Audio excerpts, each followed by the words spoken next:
Kenapa kita mengambil tema ini? Karena seperti yang kita ketahui bahwa konflik Palestina dan Israel tidak ada hentinya sampai saat ini. Bahkan belum lama ini kita juga dikejutkan dengan penyerangan di Rafah hingga semua media sosial tertuju pada tagar All Eyes on Rafah.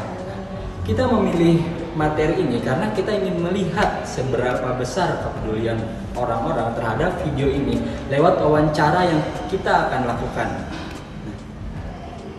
Latar belakang di Palestina ini adalah wilayah di pantai timur laut Mediterania yang memainkan peran penting dalam sejarah kuno dan modern Timur Tengah.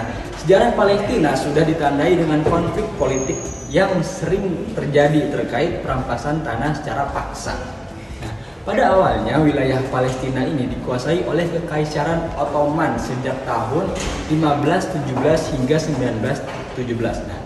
Namun Kekaisaran Ottoman runtuh pada saat Perang Dunia I dan berakhir pada tahun 1918. Palestina dikuasai Inggris. Saat itu masyarakat Yahudi di Palestina hanyalah minoritas dengan jumlah total 6% dari seluruh penduduk setelah dikuasai Inggris. Nah, Liga Bangsa-Bangsa mengeluarkan mandat kepada Inggris untuk Palestina yang mulai berlaku pada 1923. Mandat itu tertuang dalam sebuah dokumen yang memberikan Inggris kontrol administratif atas kawasan tersebut, termasuk ketentuan mendirikan tanah air nasional. Nah, Yahudi di Palestina pada 1947 setelah lebih dari dekade pemerintahan Inggris berkuasa PBB mengusulkan rencana untuk membagi wilayah Palestina menjadi dua bagian untuk negara Yahudi merdeka dan negara Arab merdeka. Para pemimpin Yahudi menerima rencana tersebut, tapi banyak orang Arab Palestina dengan keras menentangnya pada Mei 1988. Kurang dari setahun setelah rencana pemisahan untuk Palestina diperkenalkan, Inggris menarik diri dari Palestina saat itu pula David Ben-Gurion, Perdana Menteri Israel pertama. Beliau mendeklarasikan negara Israel pada 14 Mei 1948. Negara-negara Arab memilih opsi perang melawan negara Israel yang baru diproklamasikan. Pasukan negara-negara Arab masuk wilayah Palestina pada 15 Mei 1948 dan meletuslah perang Arab Israel untuk pertama kalinya.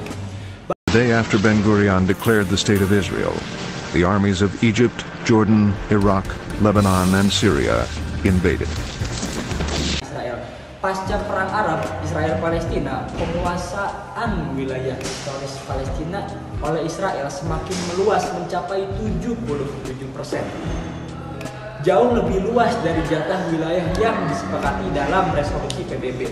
Sekitar 17.000 warga Arab Palestina saat itu terpaksa mengungsi ke negara-negara tetangga seperti Suriah, Lebanon, Jordania, serta tepi barat dan Yerusalem Timur. Karena itu, Yerusalem Timur ada di bawah kontrol Jordania dan jalur Gaza di bawah kontrol Mesir.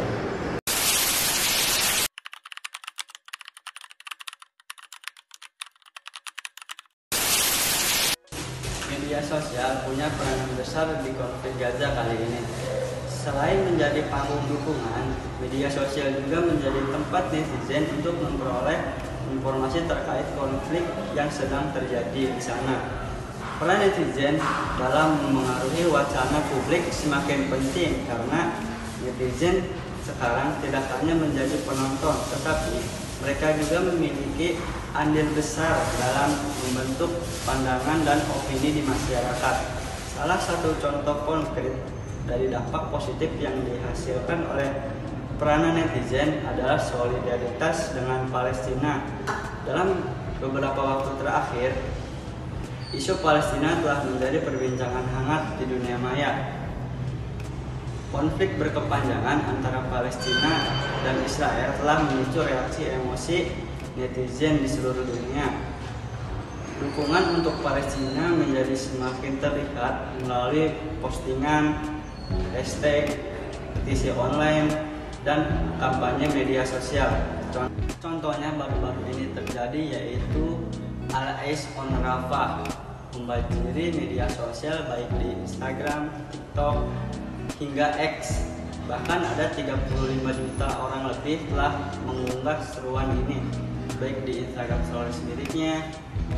Dengan gerakan media sosial tersebut telah berhasil menunjukkan bahwa kepada dunia memiliki kepedulian dan empati terhadap nasib rakyat Palestina.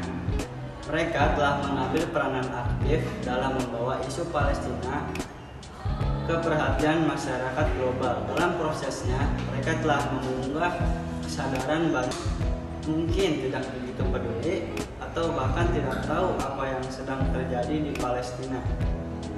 Saat kita berbicara tentang dampak solidaritas online dengan Palestina, penting untuk memahami bahwa kontribusi netizen jauh lebih besar daripada yang mungkin terlihat pada pandangan pertama. Dampak positif yang minimal adalah bahwa tindakan online ini telah mendorong organisasi-organisasi kemanusiaan seperti Muhammadiyah untuk menggalang sebuah bantuan kemanusiaan bagi rakyat Palestina yang sangat membutuhkan. Namun, peranan netizen dalam solidaritas dengan Palestina tidak hanya berhenti pada penggalangan dana. Mereka juga berperan dalam membentuk opini publik dengan menyebarkan informasi yang mengunggah kesadaran masyarakat tentang konflik Palestina-Israel, dan netizen membantu untuk memahamkan bahwa isu Palestina adalah masalah kemanusiaan yang mendesak. Selain itu juga, netizen turut memengaruhi pandangan pemerintah. Tekanan opini publik yang dibangun melalui media sosial dan kampanye online dapat menyegerakan pemerintah untuk mengambil tindakan yang lebih tegas dalam mendukung Palestina. Dalam hal ini, netizen tidak hanya menjadi petinjau, tetapi juga menjadi agen perubahan yang aktif. Semua ini menunjukkan bahwa tindakan online yang kita miliki dapat memiliki dampak yang besar daripada yang mungkin kita kira. Dan solidaritas online dengan Palestina adalah contoh konkret bagaimana peranan netizen membawa perubahan positif dalam dunia nyata.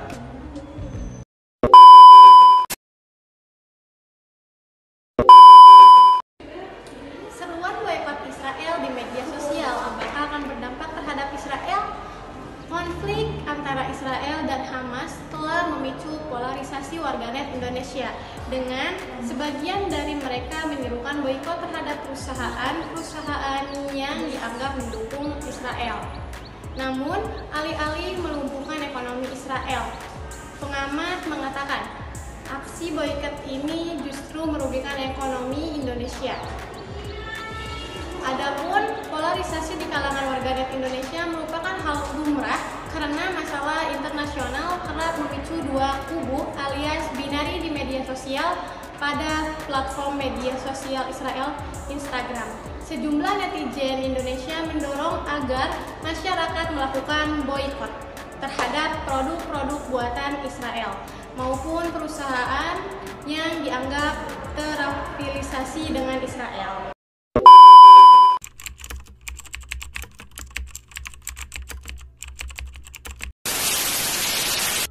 Sebagai perbandingannya, saya dan teman-teman mewawancarai dua narasumber. Yang pertama ada Ibu dosen PAI, Ibu Siti Masruroh, SAG MPDI, dan salah satu guru di Sekolah Al-Azhar. Adapun pertanyaan yang kami berikan, yang pertama, bagaimana menurut Anda dampak penggunaan media sosial terhadap pemahaman masyarakat mengenai isu Palestina? Yang kedua, apakah media sosial dinilai membantu dalam menyebarkan informasi yang akurat dan mendalam tentang konflik di Palestina, atau justru memperburuk situasi dengan menyebarkan informasi yang bias? Yang ketiga, apakah media sosial dianggap sebagai platform yang efektif untuk berdiskusi secara sehat dan memperluas wawasan mengenai isu Palestina, atau justru menciptakan polarisasi dan konflik di antara pengguna? Yang keempat, apakah Anda melihat adanya perbedaan dalam respon masyarakat terhadap isu Palestina melalui media sosial dibandingkan dengan media konvensional seperti koran dan televisi? Yang kelima, Bagaimana pendapat Anda sebagai seorang guru untuk mengajak mahasiswa dan murid memfilter informasi yang diperoleh melalui media sosial terkait isu Palestina untuk memperoleh pemahaman yang objektif dan mendalam? Dari beberapa pertanyaan yang kita tanyakan dapat disimpulkan. Yang pertama, dampak media sosial sangat luar biasa dan media juga sekarang digunakan untuk alat komunikasi sehari-hari. Dan untuk isu-isu Palestina dimasifkan di media ini karena jangkauan media sosial yang sangat luas. Yang kedua, tergantung dari sumbernya dan validitas dari informasinya, dan dengan banyaknya kita harus bisa memfilter dan mencerna dengan baik. Yang ketiga, cara mengajak masyarakat untuk menyuarakan Palestina dimulai dengan cara yang paling mudah, dengan meng-share ke grup keluarga dan grup-grup lainnya. Yang keempat, perbedaan respon masyarakat tergantung keakuratan. Alangkah baiknya jangan terpaku oleh satu sumber, dan baiknya apapun medianya, dari manapun sumbernya, jika itu menyuarakan Palestina, itu kita wajib dukung. Yang kelima, media sosial sangat cepat dalam memberikan informasi dan platform sosial media untuk bersuara bebas, dan untuk keefektifannya tergantung dari masing-masing orang. Polarisasi yang terjadi, banyak misinformasi atau hoax yang beredar cepat, dan juga banyak perpecahan di media sosial karena berbeda pandangan. Dapat disimpulkan bahwa menurut dosen PAI Ibu Siti Masruroh SAG MPDI, penggunaan media sosial mempengaruhi pemahaman masyarakat tentang isu Palestina. Meskipun membantu menyebarkan informasi, resiko penyebaran informasi yang salah juga ada. Peran pemerintah, sekolah, dan masyarakat penting untuk meningkatkan pemahaman dan dukungan terhadap isu Palestina. Dampak penggunaan media sosial terhadap pemahaman masyarakat mengenai isu Palestina. Isu ini kebanyakan orang yang menengah ke atas, terutama pada Gen Z yang mahir dalam menggunakan media sosial, di mana di dalam media sosial ini mengandung banyak informasi yang aktual. Nah, dalam menghadapi isu Palestina, banyak orang yang tidak paham akan hal ini, sedangkan ini hal yang penting. Negara pun harus terus berpaham. Mirisnya, masyarakat hanya berfokus pada media sosial yang berkonteks hiburan, gaya hidup, pakaian, makanan, dan sebagainya. Sedangkan negara kita mayoritas umat Islam, tapi ada sebagian masyarakat yang belum begitu memikirkan apa yang terjadi di negara Palestina.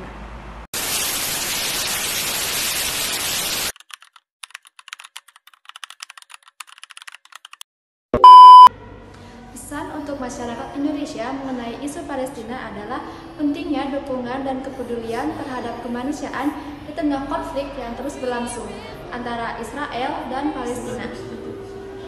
Indonesia bersama dengan banyak negara lain yang telah menunjukkan komitmen untuk memberikan bantuan kepada Palestina melalui berbagai lembaga dan organisasi internasional.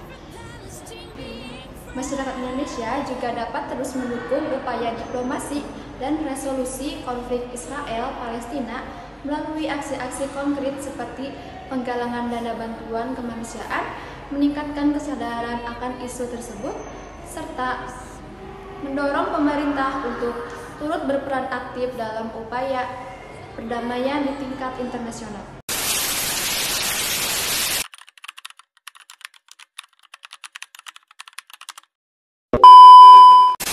Rencana kegiatan kita adalah melakukan kegiatan meminta sumbangan kepada masyarakat di Karawang untuk berbagi kepada masyarakat di Palestina. Setiap minggu pagi pada saat CFD di daerah Bundaran Galumas dan pada saat CFD di Karangpawitan.